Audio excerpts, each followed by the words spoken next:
sou Camille Borba e este é o meu sinal. E hoje eu serei a professora de vocês de língua portuguesa do 9º ano. Como vocês estão, 9º ano? Animados para esse início de ano letivo? Espero que sim.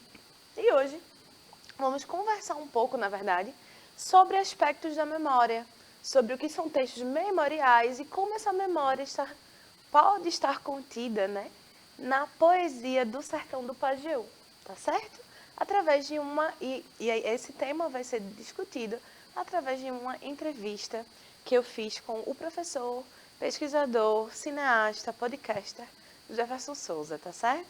Como vocês sabem, eu nunca estou sozinha e hoje quem faz a nossa tradução para Libras é Everton. Bem-vindo, Everton. Espero que você goste da nossa aula. A tradução para Libras torna nossas aulas mais acessíveis. Aulas estas que vocês podem assistir tanto no nosso canal do YouTube quanto no nosso aplicativo Educa Recife, tá certo? E ainda falando em acessibilidade, eu também vou me autodescrever, tá? Eu sou uma mulher negra de cabelos pretos cacheados na altura do queixo, tenho olhos escuros, uso um óculos arredondado, estou em pé com uma calça azul escura e uma farda azul em frente à TV, tá certo? Pronta para conversar com vocês um pouquinho sobre os aspectos da memória, tá certo? Hoje a gente vai se dedicar aos estudos da memória. Memórias e textos memoriais são aqueles produzidos para rememorar o passado, vivido ou imaginado. Ou seja, a gente quando fala de um texto de memória ou um texto que acesse a memória, a gente fala de um texto que pode ter raízes na veracidade, então pode ser um texto não ficcional, mas também pode ser um texto ficcional. E também pode ser um texto baseado em fatos, mas que dê bastante espaço para a ficção, já que a memória, enquanto gênero e também enquanto processo, deixa lacunas, né? É impossível que a gente relembre e rememore tudo tal qual vivemos. Até mesmo porque o próprio ato de narrar, ele reordena as lembranças. E aí, por isso, a gente pode ter uma percepção distinta das nossas próprias memórias, tá? Para isso, devem-se escolher cuidadosamente as palavras, orientados por critérios estéticos que atribuem ao texto ritmo e conduzem o leitor por cenários e situações reais ou imaginárias, tá certo? Essas narrativas de memória e que usam a memória também como um tema, tem como ponto de partida experiências vividas pelo autor no passado, contadas como são lembradas no presente. Há situações em que a memória se apresenta por meio de perguntas que fazemos ou que fazem por nós. Em outras, a memória é despertada por uma imagem, um cheiro ou um som. A gente vai aqui também falar sobre a poesia, né? Que é esse gênero lírico, que é uma expressão, melhor, o poema, que é uma expressão, né, da poesia. E a gente vai conhecer com Jefferson como os poetas, por vezes analfabetos, do sertão do Pajeú, conseguem incorporar a memória à sua poesia e como essa poesia, esse gênero literário, pode funcionar como um receptáculo, como algo que preserve essa memória. Tá? E é por isso que a gente vai fazer essa relação entre memória e poesia. E que memória é essa? É uma memória individual, né? Individual dos poetas do Pajeú, mas é também uma memória coletiva, porque também fala sobre um povo em um local, né? Através dessas poesias memoriais, a gente consegue ter uma preservação e uma perpetuação de certos costumes, certas lendas. Jefferson conta na entrevista que descobriram uma igreja por causa de uma poesia bem antiga que descrevia as fundações da igreja. E aí investigaram e onde antes era, acho que uma avenida, alguma coisa assim, era na verdade uma igreja. Então a gente tem essa possibilidade literária de preservação da memória, tá? E aí vamos ver algumas características da memória, né? Traz fatos vividos por quem escreve no tempo e no espaço. O autor seleciona aqueles momentos marcantes da vida e os relata. O narrador, no texto das memórias, é quem escreve. Por isso, o texto é em primeira pessoa, eu ou nós, destacando, sob seu ponto de vista, todos os acontecimentos. Traz marcas de subjetividade. Então, se a gente pensar que o gênero lírico, né, a poesia, ela já é marcada pela subjetividade e pela voz do eu lírico, né, que vai falar de si, das suas percepções, das suas emoções, das suas memórias, um texto poético, né, uma poesia que ainda assim que além de já ser naturalmente subjetivo, traz ainda traços a mais de subjetividade. Por quê? Porque são essas marcas que revelam emoções e sentimentos que são comuns de transbordarem quando a gente fala em memória, tá? Então, geralmente são narrativas, mas com fortes marcas de descrição, por exemplo. Então, isso a gente está falando em prosa, mas sendo também poesia, a gente pode dizer que há também uma marca narrativa, mas também descritiva, principalmente quando a gente vai falar dessa questão da preservação da memória, tá?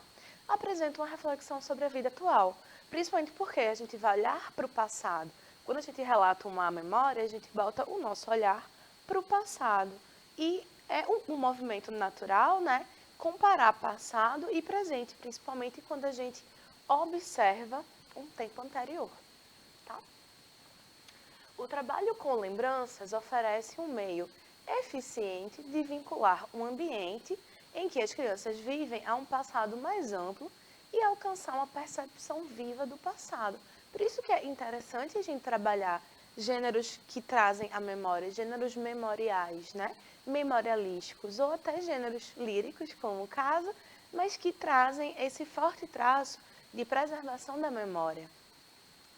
E alcançar uma percepção viva do passado, o qual passa a ser não somente conhecido, mas sentido pessoalmente. Por isso, o trabalho com a memória da comunidade não pode se restringir à recuperação de um passado morto e enterrado dentro de uma abordagem pitoresca ou nostálgica, ou seja, só como uma exaltação do passado. A gente também precisa pensar que essa memória, essa recuperação e essa preservação do passado e como esse passado impacta, né, as narrativas presentes, impacta também a vida presente. Trata-se antes de resgatar memórias vivas das pessoas mais velhas que, passadas continuamente às gerações mais novas pelas palavras, pelos gestos, pelo sentimento de comunidade, de destino que ligam os moradores de um lugar. E é justamente dentro dessa perspectiva de você manter a memória viva, essa memória da comunidade, esses sentimentos que ligam os moradores a um lugar, que a gente está tentando, né, exaltar justamente essa produção poética oral, né, que por vezes é feita por poetas que são, inclusive, analfabetos, mas que, porque tem o dom da palavra também, mesmo que não saibam ler, eles produzem conhecimento, preservam a memória em seus versos. Versos estes que buscam o quê? Exaltar esse sentimento de comunidade desses moradores de um lugar, tá?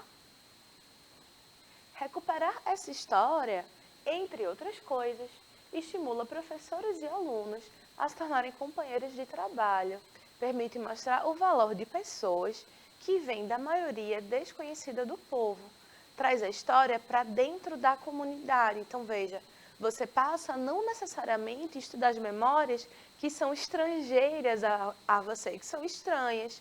Você vai trabalhar as memórias que partem de um fórum muito privado, que partem do pessoal, mas que trabalham uma memória coletiva, porque a gente não pode ignorar que a memória individual e a memória coletiva estão entrelaçadas e uma deixa pista na outra, tá?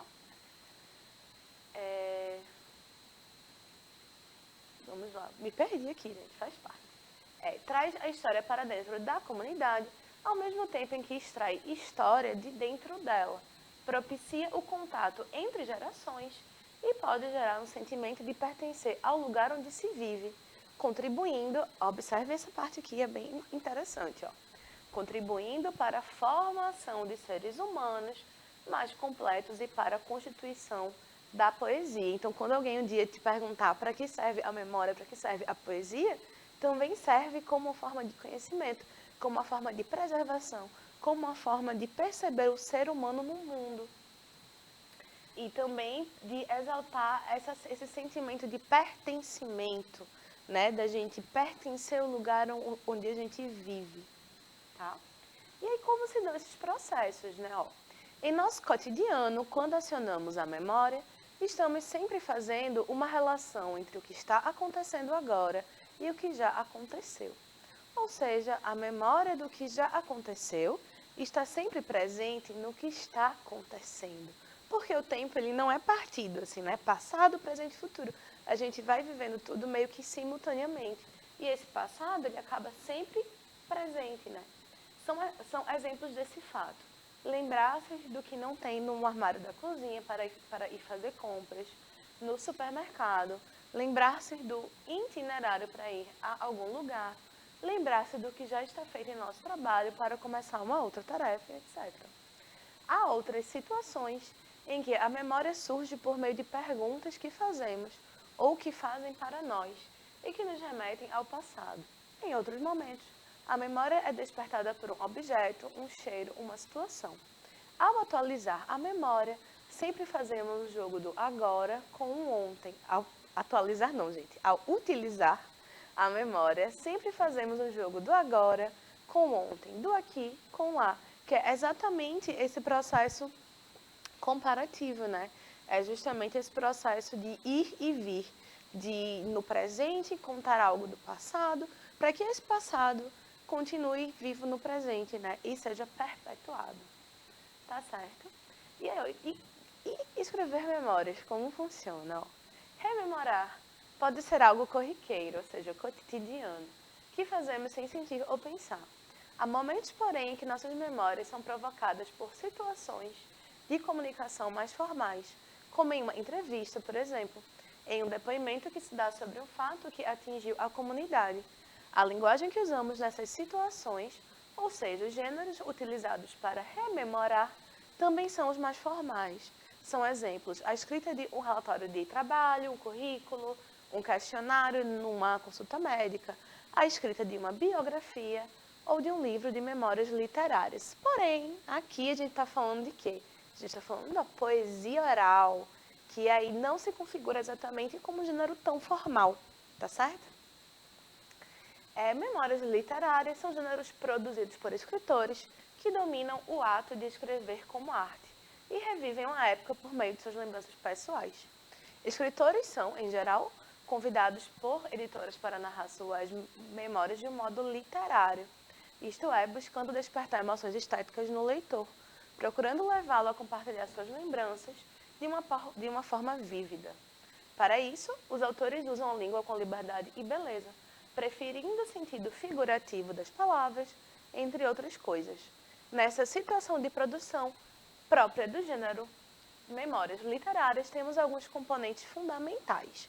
Então, aqui eu trouxe, na verdade, uma teoria, né, um aparato teórico que fala muito ainda sobre esses gêneros mais formais escritos, tá? Mas aqui o foco da nossa entrevista vai ser justamente a poesia oral, que não vai se moldar a essas regras, mas que, né, o que sei lá, a gente teria como etapas. Um escritor capaz de narrar suas memórias de modo poético e literário, um editor disposto a publicar essas memórias e leitores que buscam esse encontro emocionante com um passado, tá certo? E aí, veja, esse escritor das memórias literárias ou esse poeta oral, né, ele tem a capacidade de recuperar suas experiências de vida, verbalizando-as por meio de uma linguagem na qual é autoridade. Mais do que lembrar um passado em que viveu, o memorialista narra sua história, desdobrando-se em autor e narrador personagem, e lembrando que na perspectiva que a gente vai trabalhar em breve, a gente está falando sobre principalmente uma preservação da memória, certo? Dito isso, eu quero convidá-los a assistirmos essa entrevista muito massa que eu fiz com o Jefferson Souza, tá? E antes da gente colocar aqui o vídeo, eu queria agradecer a vocês que estão vendo essa aula, a Everton, que fez a tradução para Libras, e a produção, que garante que as aulas cheguem até vocês com muita qualidade, tá certo? Dito isso, eu me despeço, né? Por aqui, como sempre, foi um prazer estar aqui com vocês. Eu espero que vocês gostem da entrevista, comentem no nosso canal do YouTube Educa Recife. Um beijo e até a próxima, tá certo? Olá, lindezas, tudo bem? Como vocês sabem, eu sou Camille Borba, este é meu sinal e eu sou a professora de língua portuguesa de vocês, trazendo novamente, né, um convidado interessantíssimo, que é Jefferson Souza, que ele é jornalista, pesquisador, podcaster, cineasta e meu queridíssimo colega de pós-graduação, né, Jefferson? Não é? Muitos atributos. Eu chamei Jefferson aqui hoje para a gente conversar um pouquinho sobre o trabalho que ele tem sobre memória, sobre resgate da memória dos poetas do sertão do Pajeú, que é o tema do teu trabalho de pesquisa, né? E também dos documentários, não é isso? Isso, Camille. Muito obrigado pelo convite. Eu estou muito feliz de estar aqui. O meu projeto especificamente é trabalhar na poesia do sertão do Pajeú de Pernambuco a memória dessas regiões, né? Existem determinadas poesias que elas são as únicas fontes possíveis para saber o que houve ou não em determinadas regiões, onde tanto o governo quanto a própria academia, a Academia de Ensino Superior, não chegavam. Falando aí de décadas passadas. Então, só é possível que a gente saber hoje que existia uma determinada construção que não existe mais, que o rio cortava determinada área, por causa de uma poesia, de um poeta, de uma poetisa dessas regiões.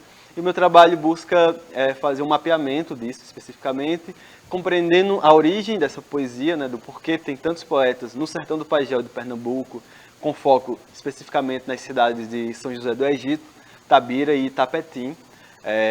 E aí, assim, essa história é longa, né? Tem toda uma questão que vem dessas correntes migratórias que vem da Península Ibérica, que é uma origem muito de povos árabes. Isso. E aí, que entraram dentro dos sertões e que foram se adaptando com esse Brasil em construção ainda, né? Então, muitas das características que estão em constante metamorfose e que resultaram no que a gente conhece hoje como sertão e sertões, né? São vários sertões, são várias características, várias especificidades culturais. Então, meu objeto de pesquisa, né, nesse estudo é compreender o papel dessas poesias nessa questão de memória. Né? Memória. E interessante, né, que você falou que através das poesias há esse resgate do próprio espaço, né? De você ter registro de paisagens, construções, que se não fosse esse registro literário, popular no caso, né, que é uma poesia que não é da academia, digamos assim, mas aí a gente tem essa preservação dos espaços, da memória e essa perpetuação, né? E aí eu queria dizer assim, eu queria saber por que tu escolheu especificamente os poetas que tu trabalha. Eu já trabalho há outros tempos com poetas dessa região, porque eu sou dessa região, eu sou natural de Itapetim, que é uma cidade do sertão do Pajeú de Pernambuco, e existem muitos poetas e poetisas, assim, centenas, que dá para trabalhar, mas as obras específicas que eu trabalho me chamaram muita atenção. Uma delas é de Vicente Preto, que é uma poesia chamada A Caçada Mal Assombrada. Ela tem muitos detalhes e ela é narrada durante uma noite de chuva, quando o poeta, narrador, ele vivencia uma experiência que ele julga como paranormal, só que os detalhes que ele vai dando são muito característicos daquela região. e que dizem muito sobre a cidade onde aconteceu, que é São José do Egito. Então, nem sempre porque não está falando sobre a construção tal, a rua tal, não quer dizer que não esteja falando sobre a né? memória, né?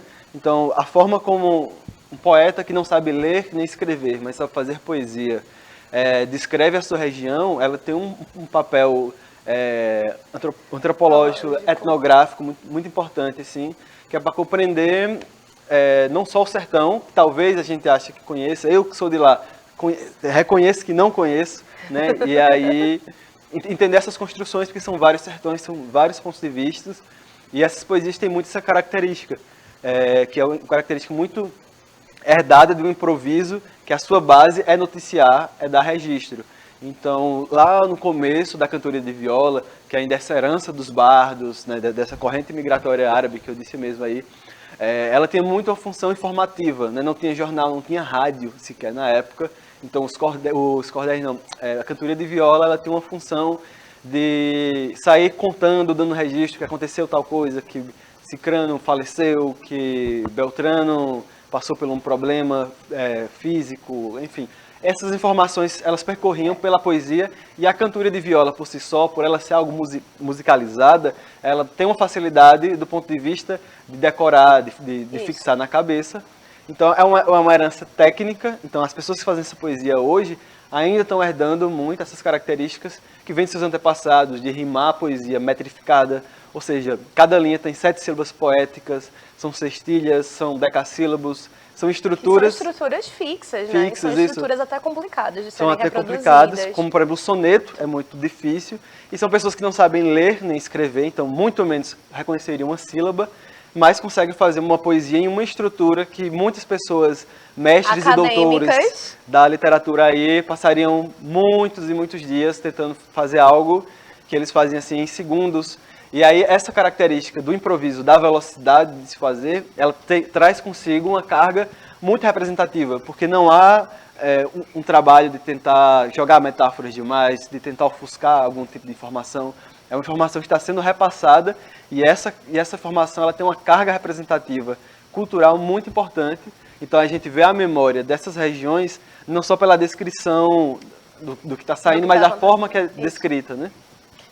E interessante que tu falou da memória como técnica, né? Porque a gente tem essa memória da técnica, que é o de você memorar, né? Rememorar, então ritmo. Alguns gêneros líricos, eles existem rimados porque são mais fáceis de serem decorados. Mas também esse resgate e essa preservação de uma memória que talvez se não fosse você e outros pesquisadores e interessados, ia morrer. Porque é uma memória que não está fixada, né? É uma memória que se mantém oral e que, para que seja preservada, é importante que ela prossiga, né? Que ela continue. E aí fazer algum tipo de registro, eu sempre acho que ajuda a gente a fixar, né? A preservar. Acho que com o advento da internet facilita um pouco mais, porque com vídeo agora a gente consegue produzir mais material, né? Eu, particularmente, já fiz os documentários sobre... Isso, fala sobre os documentários. Isso, fiz documentários sobre poetas analfabetos. É uma trilogia. Eu fiz sobre... Enfim, alguns poetas de lá, foram 3 filmes. O mais recente é sobre Pedro Tenório de Lima, que eu fiz em 2021. São filmes perfis, mas também com uma característica um pouco até pedagógica. Eu trago pesquisadores para comentar, inclusive isso que eu estou falando aqui por cima, né, sobre essas correntes migratórias, o porquê de existir essas poesias nessas regiões, mais do que em outras regiões, e de como ela é uma característica de autoafirmação cultural. Então, se você vai nessas cidades, as pessoas buscam saber, aprender a declamar as poesias das pessoas que já passaram e produzir poesia também, porque entende o presente como um tempo em decorrência, e que a sua poesia ela tem um papel fundamental, como os poetas e poetisas anteriores tiveram, né, de dar aquele registro naquela época, dar o registro hoje em dia. E assim, eu faço esse material, tem mais gente fazendo, e traz essa facilidade. Mas mesmo assim, para cada poeta que eu consigo gravar, tem 200, 300 que eu não consigo gravar. Isso. Então, é uma característica dessa região ter poetas o tempo todo, porque se você for, dependendo da cidade, é poesia a um ponto que você vai na lojinha, numa bodega, e o rapaz vai lhe vender material em poesia. O padre de determinada cidade reza a homilia, né, que é aquela parte da Igreja Católica, onde o padre vai dar o sermão, em poesia.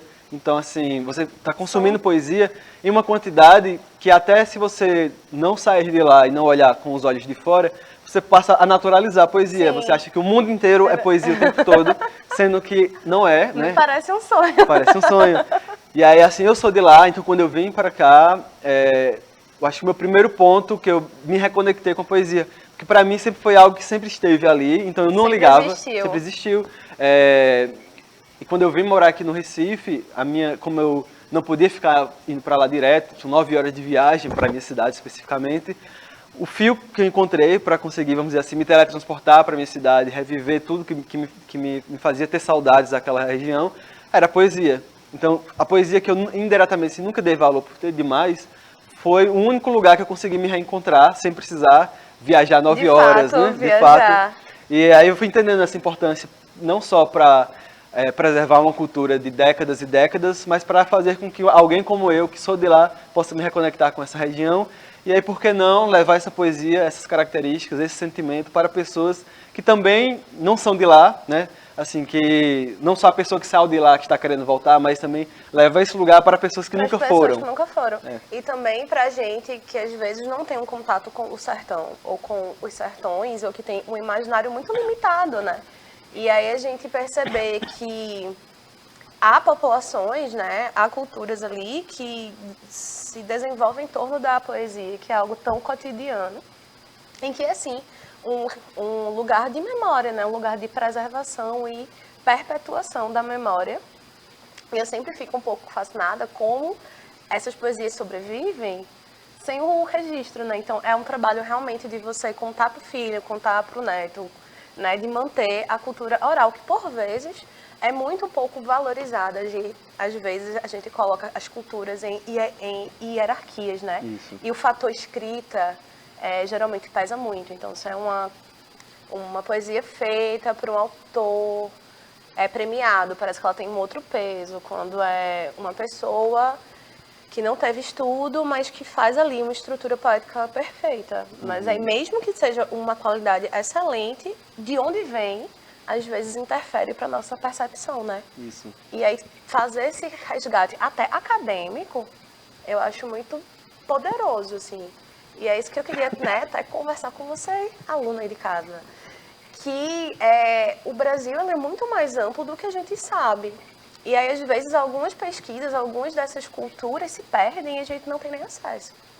Tu falou sobre as heranças, né, árabes e tal, e eu lembro que em uma aula um professor disse que o sertão, né, o sertão brasileiro é quase como uma cápsula do tempo. Porque na capital tudo mudou muito rápido, tudo se misturou muito rápido. Mas que em alguns lugares mais afastado dos centros e das capitais, lá a gente tem uma tradição e culturas mais preservadas. Aí eu não sei se é só uma ideia desse professor, se tu sentiu isso. Eu acho que o papel de cada micro-região dessas está em um processo constante de autoafirmação cultural, porque a cultura ela diz muito sobre um povo, e acho que existe esse reconhecimento mesmo indiretamente, existe esse processo de preservação.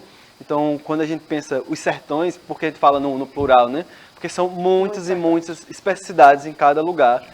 Do mesmo jeito que essa região que eu estou descrevendo, que eu faço minha pesquisa, que é o sertão do Pajeú, tem muita poesia, outros sertões, em Pernambuco mesmo, talvez tenha mais teatro, tenha mais forró, algo que não é tão característico no sertão do Pajeú, claro que existe, mas não na mesma intensidade que essas outras regiões. Então, assim, não só falando dessas questões, mas às vezes uma característica, enfim, da fauna de uma determinada região pode mudar toda a perspectiva desse povo, de cultura e de como eles se veem e de como eles querem se colocar para o mundo. Então, a forma que talvez você conheça o sertão, quando pensa em sertão, ela passa pelo olho de diversas pessoas, muitas não sertanejas. Então, você passa a observar por uma ótica de um estrangeiro, né, vamos dizer assim, de alguém de fora do sertão, que define e caracteriza essa região. Então, é importante que a gente escute essas histórias, essas poesias, pela ótica de quem está lá. Porque a poesia de uma cidade vizinha da outra já não é a mesma coisa. e tem, acima de tudo, intuitos bem diferentes, né?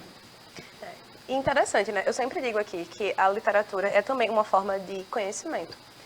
E ela não é só o conhecimento, é também prazer. Acho que a gente focou um pouco na memória e tal, mas a parte estética ela é muito interessante, né? A ludicidade dessas poesias é que são também muito importantes, né? Essa manutenção é essencial. Isso. E eu acho que, assim, algo que eu acho muito bacana e o que faz com que essa poesia do Sertão do Pajéu especificamente, que é a que eu pesquiso, ela tem uma característica universal, é porque ela parte de determinados poetas que não têm a premissa, não têm a intenção de serem artistas, de serem pessoas que eu quero ser ovacionado. São pessoas no seu dia a dia, descrevendo o seu dia a dia, e isso tem uma carga muito importante, assim. Isso faz também com que qualquer pessoa no mundo consiga se aproximar. Eu levei um dos documentários para alguns países, um desses países foi a Bósnia-Herzegovina, e numa zona rural, lá onde a gente foi exibir o filme, muitos agricultores se emocionaram com o filme, que tratava de um poeta do sertão do Pajéu de Pernambuco. E aí estava traduzido do português para o inglês e do inglês para o sérvio bósnio.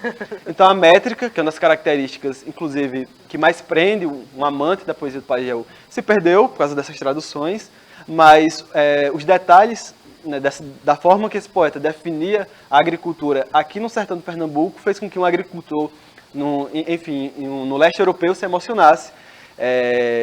E é justamente isso, assim, né? Então, tem poetas que viveram em determinadas épocas, que faziam dezenas de poesias por dia, e hoje a gente tem 4, 5 registradas, né? Então, a gente está em um período hoje que é mais fácil registrar com o advento da tecnologia, mas que ainda se perde muito. Se perde né? muito pelo excesso. E algo que eu gosto de dizer muito assim, muitos desses materiais que eu gravei tiveram uma repercussão alta. Um desses filmes passou de 2 milhões de exibição. E muita gente veio me perguntar, nossa, como você descobriu esse artista, como você descobriu esse poeta? E na verdade são pessoas que eu conhecia. E às vezes você fica, não, eu queria gravar um documentário ou fazer uma reportagem sobre uma pessoa extraordinária. Na verdade. E às vezes essa pessoa pode estar na sua rua, né? Pode estar na sua rua. Aquele senhor, aquela senhora de idade da rua que tem muita história para contar. É trabalhar o olhar, né? Trabalhar o olhar. Sensível. E acho que e pensar muito que todo mundo tem muito para contar. Tem muita história para contar, tem muita experiência de vida. A gente, né, na rotina, passa às vezes a esquecer ou fica esperando que sempre o de fora é o extraordinário, né? Sendo que às vezes pertinho da gente. Então, assim, eu poderia ter gravado outras pessoas e ter tido essa mesma repercussão. Claro, não diminuindo a poesia das pessoas que eu gravei, mas falando no sentido de que há muitos poetas, mas assim, outras representações artísticas. Há muitas possibilidades, muitas possibilidades, esperando alguém para contar a sua história, né? Jefferson, infelizmente o nosso tempo chegou ao fim. Eita. Eu espero que vocês tenham gostado aqui dessa conversa que foi mais sobre memória, sobre cultura. Já fica aqui o convite para que você volte outras vezes, tá certo? Pode deixar. E é isso, gente. Muitíssimo obrigada. Um beijo e até a próxima.